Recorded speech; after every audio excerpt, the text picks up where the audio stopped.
Je te dis oui, oui, oui. Je te dis oui, oui, Dieu. Je te dis oui, oui, oui. Les paroles néfastes, négatives qui ont été prononcées depuis sa naissance, Seigneur, que cela soit effacé par ton sang au nom de Jésus-Christ de Nazareth. Je prie, Seigneur, que tu lui parles de vive voix, que tu lui parles bouche à bouche, au nom de Jésus. Seigneur, je prie pour ta servante, afin que tu lui parles et qu'elle connaisse la dimension spirituelle au nom de Jésus. Amen. Amen.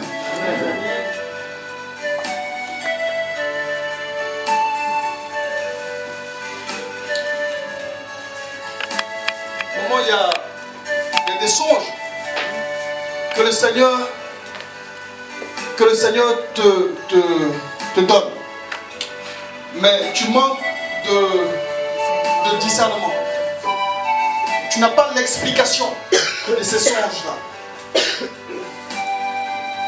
Quand tu iras encore dans la prière, dans la profondeur avec Dieu, tu verras l'explication, tu verras de manière claire et tu arriveras même à expliquer des songes de tes voisins, de tes amis, de tes soeurs.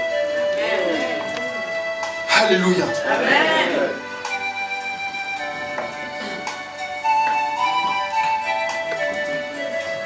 Amen. Nous allons lire dans 1 Samuel 1, verset 12. Excusez-moi, aujourd'hui, on m'a parlé de croissance spirituelle, donc je donne pas mal de versets pour que tu m'as donné, je veux la confirmation. Je veux la confirmation. Tout le temps, elle me dit ça. Donc, c'est pour ça que je donne plusieurs versets pour que vous voyez un peu que ça ne sort pas de nulle part. Le démon qui part seulement avec cette prière, avec la prière, c'est-à-dire la consécration avec Dieu. Alléluia. Amen. Et la prière, c'est quoi? La prière est là en vue de notre développement spirituel. Qui dit développement dit croissance. Qui dit développement dit grandeur. Est-ce qu'on me saisit? Amen. La prière est là pour notre développement spirituel. Amen. Le Seigneur a mis certaines grâces à nos côtés, c'est-à-dire il y a certains matériaux qui sont là, comme la prière, le jeûne, pour nous permettre de grandir, de nous développer spirituellement. Mais il y a d'autres qui jouent avec ces armes-là. Tu ne peux pas croire, mon frère, et tu ne peux pas croire, ma soeur, si tu joues avec la prière. Alléluia. Que Dieu t'accorde cela, maman. Tu as saisi la parole, que Dieu t'accorde cela. Au nom de Jésus-Christ. Jésus, tu as les paroles de la vie. Jésus, tu as les paroles de la vie. Oh, Jésus, tu as les paroles de la vie. Oh, mon roi, tu as les paroles de la vie. C'est toi que je veux louer. À qui rions-nous? C'est toi que je veux chanter, mon roi. À qui rions-nous? C'est toi que... Vous êtes en train de déranger quelque chose en haut. Pas spécial. Pas spécial. Il y a des couches qui commencent à déchirer. Pas spécial. Il y a des gens qui prient à côté. Mais il y a une différence ici. Pas spécial. Si le Seigneur avait plus une oreille là-bas, son oreille est venue ici. Pas spécial. Les anges sont en train de quitter pour venir ici. Pas spécial.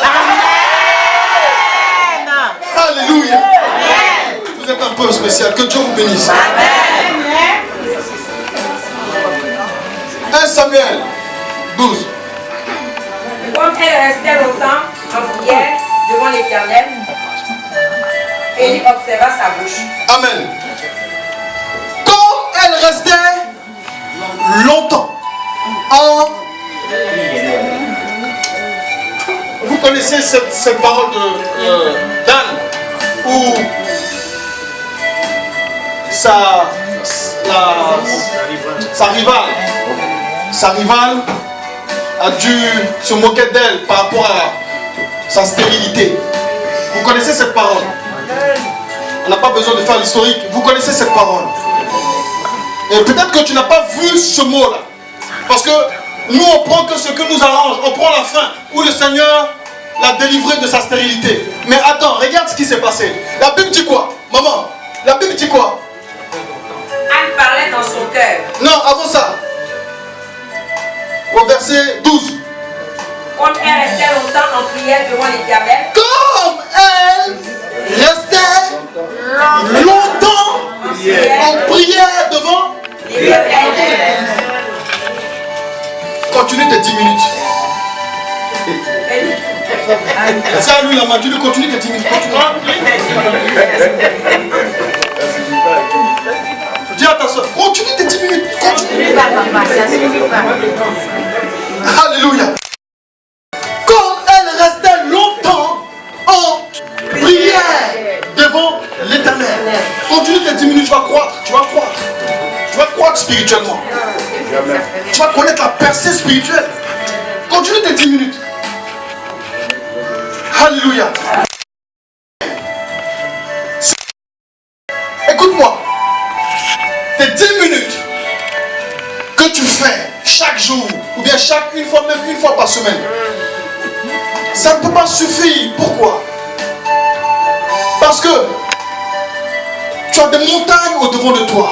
Tu sors d'une famille. Et cette famille a tissé des liens, a tissé des pactes. En vérité, papa. Elle a tissé des pactes. Il y a des choses qui sont passées. Il y a des personnes qui étaient autour à ta naissance et qui ont parlé. Il y a des démons qui étaient là à ta naissance et qui ont parlé. Il y a des choses qui se sont faites. Ça, il y a des choses qui se sont faites. Tes 10 minutes ne peuvent pas suffire. Je peux t'emmener cette protection divine. C'est Jésus-Christ de Nazareth. Cherchez et vous me trouverez. Tu ne peux pas chercher, tu ne peux pas tisser une amitié avec une personne. Tu l'ignores. Jésus de Nazareth, c'est ignorer le Saint-Esprit. C'est le banaliser. Alléluia. Écoute, si tu es un ami intime, quand tu rentres chez moi, je peux même te conduire dans ma chambre. Mais si tu n'es pas un ami intime, je ne peux pas te conduire dans ma chambre. Conduire dans ma chambre. Or, il y a des chrétiens qui laissent le Saint-Esprit seulement dans une pièce, c'est-à-dire au salon. Mais il ne faut pas rentrer le Saint-Esprit dans la chambre. Pour que le Saint-Esprit entre dans toutes tes pièces, il faut une intimité. Il faut quelque chose. Il faut une intimité avec Dieu. Il faut qu'il puisse pénétrer dans toutes les chambres. Mais ne laisse pas bloquer à l'entrée. Il n'est même pas encore rentré. À la porte. Alléluia. Pourquoi? Par ton comportement et par ta manière d'être, à ta manière de faire. On a dit tout à l'heure que nous sommes le temple. Et ce temple-là, nous le transportons. Mais de quelle manière tu te comportes chaque jour? Tout cela compte. Tout cela emmène à favoriser la percée ta percée spirituelle. Tout cela emmène à favoriser ta percée spirituelle. Est-ce que tu m'entends? Amen. Si moi je suis sérieux avec Jésus de Nazareth, il dit là où l'eau douce sort, il y a aussi l'eau polluée qui sort de ta bouche. Dis à ton ami, c'est pas normal. Mais tu es quand même le temple du Saint-Esprit. C'est pas normal. Alléluia. Comme elle restait longtemps en prière devant l'Éternel. Alléluia. C'est pour cela qu'il a accordé. Il y a une parole aussi qui dit que Dieu avait promis à Abraham. Il avait promis à Abraham que son peuple, lui, allait rester en esclavage pendant 400 ans. Mais ils sont restés combien de temps? 430. Les 30 années qu'ils ont ajoutées, c'était à cause de quoi? Pourquoi ils ont ajouté les 30 ans? Pourquoi ils ont ajouté les 30 ans? Est-ce que tu m'entends? Amen. Est-ce que tu m'entends? Amen. Pourquoi ils ont rajouté les 30 ans? Ils ont rajouté les 30 ans parce que le mal n'était pas encore entré. Ils cajolaient l'esclavage. Ils se sont fait à ça. À tel enseigne que même quand ils ont été libérés, il y a d'autres qui ont dit on va retourner.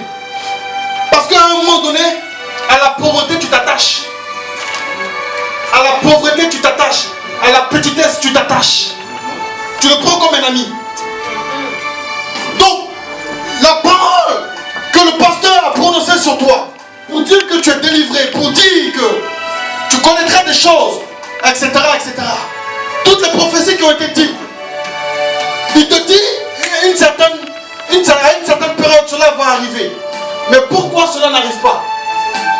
Parce que tu dors et tu t'attaches à des choses que le Saint-Esprit n'aime pas. Alléluia. Alléluia. Amen. Amen.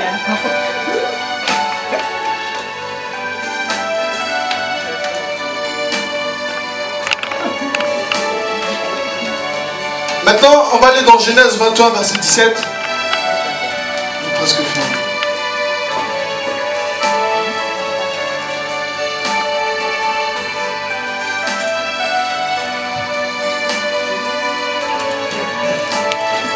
Genèse 21, verset 17.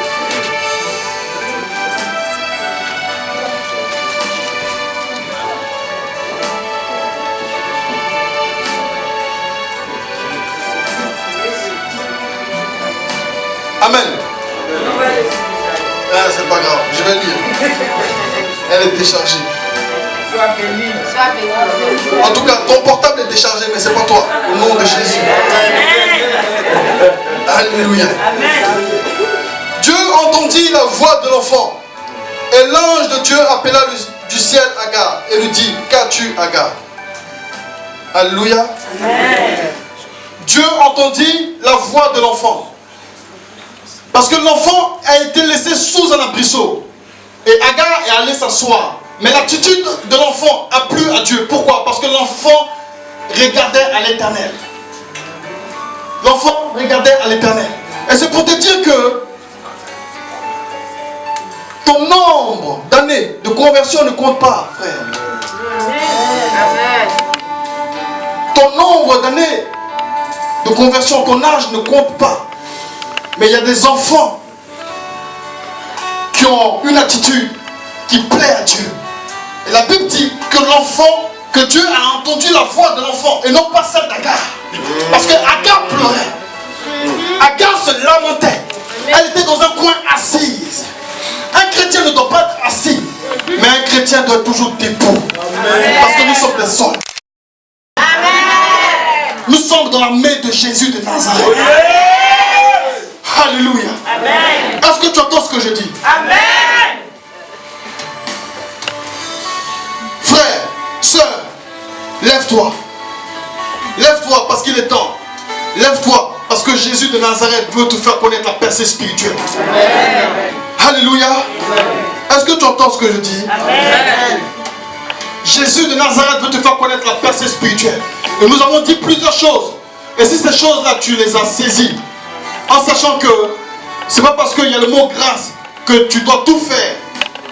Nous sommes libres. Nous sommes appelés à la liberté. Mais attention. Alléluia.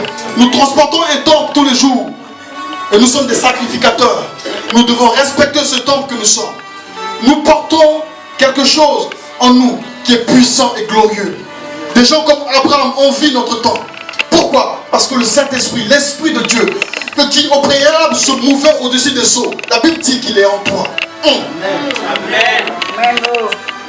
Le Créateur des cieux et de la terre, la Bible m'informe que le Saint-Esprit est en moi. L'Esprit qui se mouvait au-dessus des eaux au préalable, au commencement, c'est lui. S'il n'a pas changé, il est le même hier, aujourd'hui et éternellement. La Bible m'informe que c'est lui qui est en moi. Et la Bible dit que s'il est en moi, mais qui peut me vaincre? S'il est en moi, quelle couche que je ne peux pas déchirer? Mais seulement, il faut une attitude qui puisse me plaire. Il faut que je me comporte comme un sacrificateur. Il faut que je sois une personne qui puisse connaître cette percée-là en respectant d'abord le Saint-Esprit qui est en moi. Alléluia. Alléluia. On va se lever. On va prier pour cette parole.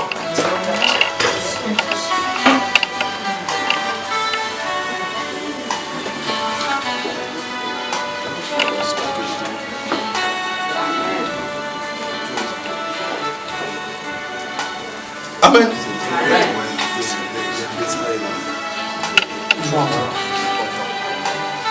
Alléluia. Amen. Écoute,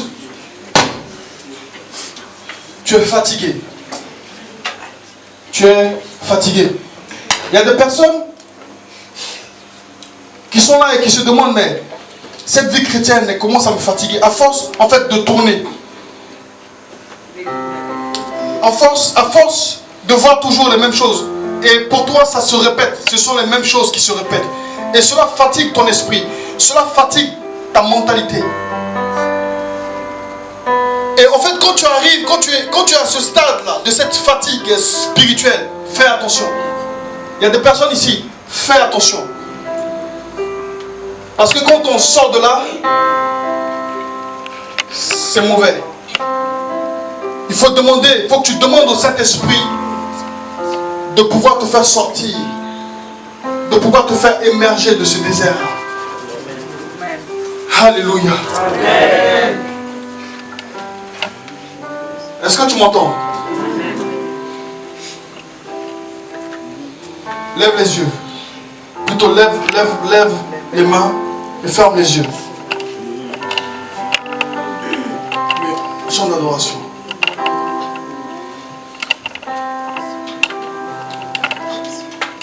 Merci Seigneur.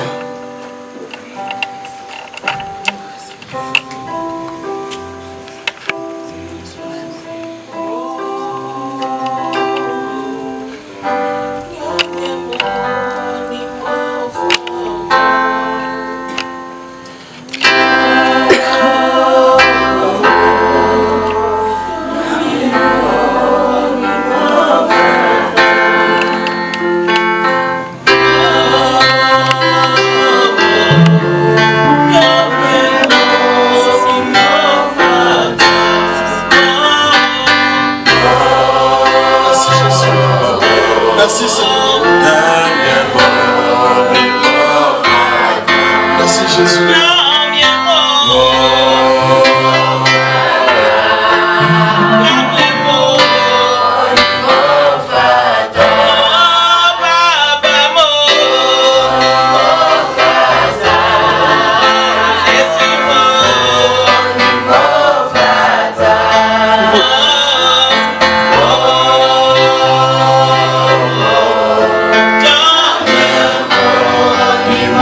Jésus de Nazareth.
mots. Je vais juste finir de prier.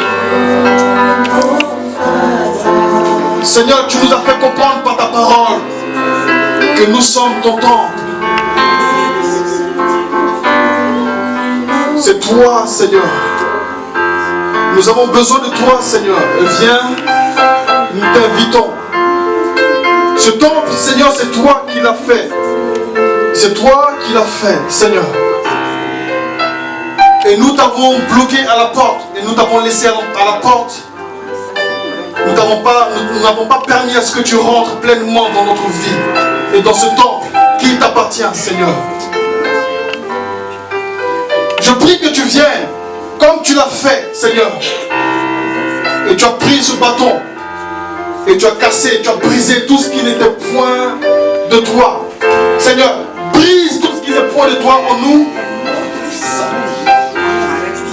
Les liens de la famille qui nous retient encore, Seigneur, brise-les. Afin de nous permettre de rentrer dans la percée spirituelle, dans la croissance spirituelle. Viens t'asseoir pleinement dans nos cœurs, Seigneur. Viens et siège dans nos cœurs. Viens et siège dans nos cœurs. Au nom de Jésus de Nazareth. Au nom de Jésus-Christ de Nazareth. Viens et siège dans nos cœurs. Ouvre ta bouche maintenant et dis-lui, je t'invite dans mon cœur, Seigneur, siège pleinement. Si quelque chose te retenait, Seigneur, mets-le dehors au nom de Jésus.